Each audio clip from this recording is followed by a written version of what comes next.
President Bush visited Moscow at the end of July to sign the START 1 nuclear arms limitation agreement, which would come into force in December 1994. While there, though, news came in of skirmishes along the border between Belarus and Lithuania. The southernmost of the Baltic states had been the first to declare its independence in 1990, but it had yet to be recognised by any foreign nation. In the meantime, the Lithuanian authorities had set up their own border checkpoints and a border guard force. Basic state building for a newly independent nation, but illegal under Soviet law. There had been some initial attempts by Soviet forces to crush Lithuanian independence early in January, most notably when Red Army troops killed 14 civilians near the TV tower in Vilnius, but since then troops of OMON, the Soviet Special Police Unit, had been conducting a series of small attacks on the border posts. Now, with George Bush in Moscow, a full-scale assault by OMON troops based in Riga, Latvia, left 7 Lithuanian border guards dead and an 8th disabled with severe brain damage, all shot in the head at close range while lying on the ground. It was widely speculated that the attack was timed when it was, for maximum embarrassment to Mikhail Gorbachev, who some of the more conservative members of the Soviet government felt was allowing the USSR to collapse around him. In any case, Gorbachev denied any responsibility, and Bush, feeling the need to support him, played down the effect on Lithuanian efforts to be recognised. As if symbolic of the fate of the system that had built it, the tallest structure in the world, the Warsaw Radio Tower, collapsed during maintenance. The tower was built in the early 1970s to broadcast propaganda, and indeed Polish radio broadcasts could be received as far afield as Antarctica while it was in operation. After nearly 20 years, the guide wires used to stabilise the towers were becoming frayed, but during operations to replace them, a gust of wind caught the tower just at the wrong moment between the old wires being disconnected and the temporary new ones being attached. The 640-metre, 2,100-foot-high mast ended up as a twisted heap of scrap in a field, but remains the third highest human-built structure in history after the Burj Khalifa and Merdeka 118 Tower in Malaysia. In Tokyo, Soichiro Honda died at the age of 84 of liver failure. He had founded the company that bore his name in 1948 from the ashes of World War II in a wooden shack making motors for bicycles, moved up to motorbikes, and by 1961 was winning motorbike Grand Prix. By 1963 they were building trucks, in 1964 they were the world's largest manufacturer of motorcycles and entered Formula One, winning their first race the following year. The firm went from strength to strength, with Soichiro Honda himself retiring from day-to-day running of the company and taking a more supervisory role in 1973, and remaining extraordinarily active, taking part in all sorts of sports and dancing well into his 70s. And deep underground at the CERN laboratory in Switzerland, British engineer Tim Berners-Lee went public with the idea he'd had a couple of years previously and been developing ever since. On the Usenet newsgroup alt.hypertext, which he'd set up to discuss his ideas, the World Wide Web was officially launched with the first live website, info.cern.ch, which is still available to browse. Needless to say, the latest incident between Prost and Senna at Hockenheim had ignited yet another round of verbal sparring between the two. Prost had been vocal in his accusations that Senna had been brake-checking him on the straights even before he forced him off the track. I can't win the championship, but if I find him again the same way, if he's correct the same way, I push him out. While he was at it, he criticised FISA. FISA, they put $10,000 fine to Gugelmin or Suzuki, Manikou and Silverstone, and they never do anything for top drivers. Senna, for his part, dismissed it as the usual Prost whinging. I think everyone knows Prost by now. He is always complaining either by the car or the tires or the team or the mechanics or the fuel or the other drivers or the circuit. It's always somebody else's blame. It's never his fault. In order to forestall yet another on-track incident that might get someone hurt, Jean-Marie Balestre, up for re-election at the end of the year, took action. Prost was given a suspended race ban for his comments about FISA's leniency, while Senna was given an unofficial warning about his defensive tactics. And then, once the parties had all arrived in Budapest, Alain and Ayrton were sat in a room after Friday practice along with Jean-Marie Balestre, Roland Brunscheider, the new FISA representative Robert Nossetto, and Safety Committee President John Korsmit. After a long, closed-door session they agreed that things were getting out of hand and stayed behind once the officials had gone to properly bury the hatchet. There was a photo op of the two men shaking hands and saying that, unlike Monza last year, they really definitely meant it this time. Elsewhere in the paddock, Gérard Ducarouge had rejoined Ligier from their great rivals Larousse 10 years after his sudden sacking by Les Bleus in 1981. Despite the recent injection of cash by Central Park, the Larousse team's future remained uncertain, while Ligier were now the fifth best funded team in F1 with great prospects. It was another plank in Guy Ligier's project to launch a serious team over the next few years. Ducarouge was replaced at the Larousse team by another former Ligier man, Michel Tetu, amid rumours that they could regain their Lamborghini engines next year when Ligier switched to Renault. There were also discussions of merging the Larousse and AGS teams, with Gérard Larousse and Gabriele Raffanelli having meetings in Budapest. Over in Japan, Johnny Herbert, in between his F3000 duties, had been testing a Lotus 102B chassis with an experimental Isuzu V12 engine, developed by former Honda and Yamaha engineers, which was shorter and lighter than the Lamborghini V12.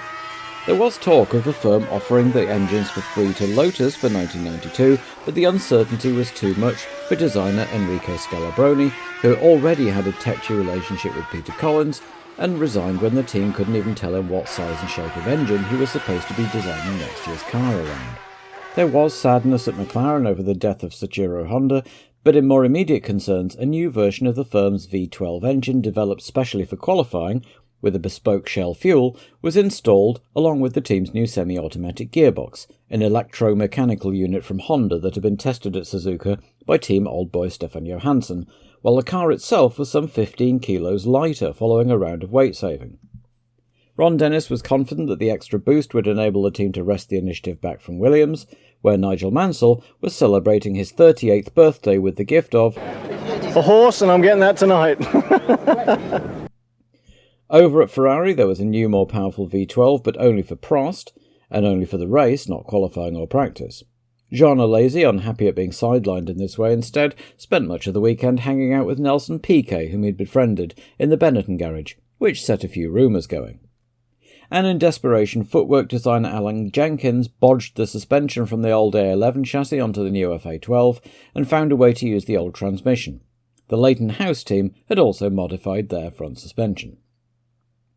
Friday morning pre-qualifying saw the Brabhams on top, Blundell nearly a second and a half quicker than his more experienced teammate, with Guiard delighted to get his Fonmetal back into contention in third, and Alboreto fourth, just edging out Tarquini, while a still unfit Caffi joined Barbazza and Chavez, agonisingly close to not being dead last, at the foot of the table. The first main qualifying session on Friday saw the McLarens on top, with Berger fastest and the Williamses down in 5th and 6th, finding their aerodynamics just not working here. But as usual in Hungary, times tumbled on Saturday once the cars had blown the dust off the surface, so it all came down to that one session. And while Williams fiddled with their settings, Senna dominated qualifying, despite not using the new gearbox after Friday practice, and took his 57th pole position, just over a second ahead of Patrese, with Mansell joined by Prost on row 2, then Berger and Alesi on row 3. The Pirelli tyres were going much better here than in Germany, and Emanuele Pirro put in a stunning lap to park his Dallara 7th on the grid, alongside an equally improved Stefano Modena, with Capelli and Brundle rounding out the top 10. Piquet was a disappointed 11th after the Benetton suffered a series of transmission failures, with Moreno down in 15th just ahead of the Jordan pairing, with Eddie saying the team hadn't really got used to the demanding circuit. 1990 winner Thierry Boutsen put his Ligier 19th, the Lolas, now in their new Central Park sponsor livery, were 21st and 22nd, with Larini qualifying his Lambo 24th, Comas 25th, and Hakkinen squeaking onto the back of the grid with handling problems, beating a philosophical Guiard by just 1/10. Alboreto was less than a tenth behind him, Van der Poel was hampered by a spin on his best lap, and the inexperienced Bartels never got to grips with either car or circuit. Like Monaco, the start is vital in Hungary, where passing is very difficult, and much would depend on who could get into turn 1 first. Mansell claimed to be happy with third place as he was on the clean side of the grid, unlike his teammate Patrese, who had spent part of his practice session doing practice starts, given his less than stellar record in that department so far. So under bright sunshine the 26 cars lined up and off they went. Patrese made a good start this time, taking the inside line, but Senna made a better one, outdragged him and went into the corner first, with Mansell, Prost, Berger and Alesi following, while Capelli had got up to 7th ahead of Pirro. Almost immediately, Senna and the Williams twins started pulling away from Prost, as Patrese alternated between having a go at Senna and defending against a feisty Mansell. Further back, Moreno and Pirro had banged wheels, slightly bending Emanuele's suspension. Suzuki had an early spin, giving Central Park a bit more airtime, and then got going again, but the opening laps were very quickly settling down with very little incident. With nowhere to pass, a circuit generally fairly easy on machinery thanks to its low speeds, and large grass runoff areas allowing for recovery of spins, the race became something of a procession. Brundle moved up to 8th ahead of Pirro when the Italian had a spin in the same place as Suzuki, and by lap 12 the leaders were lapping the first of the tail-enders in the shape of Morbidelli, who'd pitted to have grass removed from his side pods after doing a bit of cross-country, avoiding the Moreno-Pirro accident at the start. For lap after lap, the top three remained together as if on rails, with Prost not far behind, having pulled away a bit from Berger, Alesi and Capelli. Mansell was champing at the bit to get past Patrese, but no dice. Alesi, for his part, had taken a risk by starting on the harder C compound tyres, but the performance wasn't suiting him, so he stopped on lap 25 for Ds, the first time anyone had changed position in the top 6 since the start, and just after Prost had put up a fastest lap in his pursuit of the leaders. But before much longer, Prost had dropped right off the back of Mansell, and when the cameras found him, there was blue smoke issuing from the back of the Ferrari. He peeled disconsolately in to retire, the first casualty of the race, on lap 28. So Berger was up to 4th, Capelli 5th and Brundle a delighted 6th, the first time this year that a Brabham had been in the top 6, though presumably Alesi would be on his way back up the order shortly with his new tyres. In the event, Martin pitted himself first as the window for planned stops arrived, emerging 10th just in front of a gaggle of cars, causing Boutsen to throw out the anchors and lose a place to Moreno, who in turn nearly ran into the back of the cold-tired Brabham. Half-distance saw a flurry of retirements, with Pirro after 38 laps and both Lolas after 39, all with engine failures, and Piquet on the same lap with a dud gearbox, and all the time Patrese was pushing Senna but could never quite get close enough to pick up a toe down the main straight and have a go into the only realistic overtaking spot, turn 1. By lap 45 of the 77 though, Patrese was suffering a slight brake problem, not enough to stop him, but Senna was pulling away, so he waved Mansell through to have a go himself. So, could Mansell do what Patrese couldn't? He was certainly going to give it a good British try, immediately going on the attack as Senna came up to lap 8th place De Cesaris, who was in turn lapping Nakajima. What could have been a sticky moment passed as both leaders got past the Jordan on the main straight, while Capelli made a late pit stop, dropping 1 place to Alesi.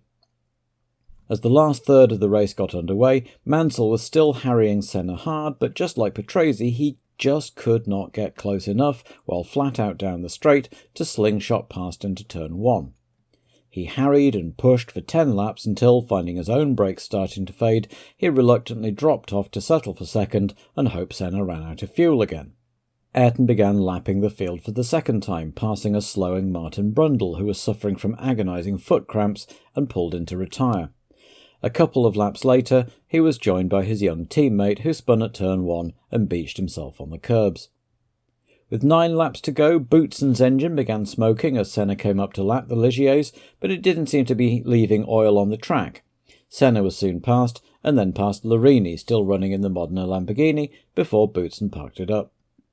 Bertrand Gachot made a very late tyre stop in order to try and sprint past Moreno and set fastest lap in the attempt, but otherwise the race drifted without further drama to its close. Senna took the checkered flag a smidge over 4.5 seconds ahead of Mansell, with Patrese third over 10 seconds behind his teammate. Berger 4th, Alesi 5th and Capelli 6th, the top 5 at the end of the race finishing in the same order that they'd started, except for Prost's retirement and Mansell's pass of Patrese.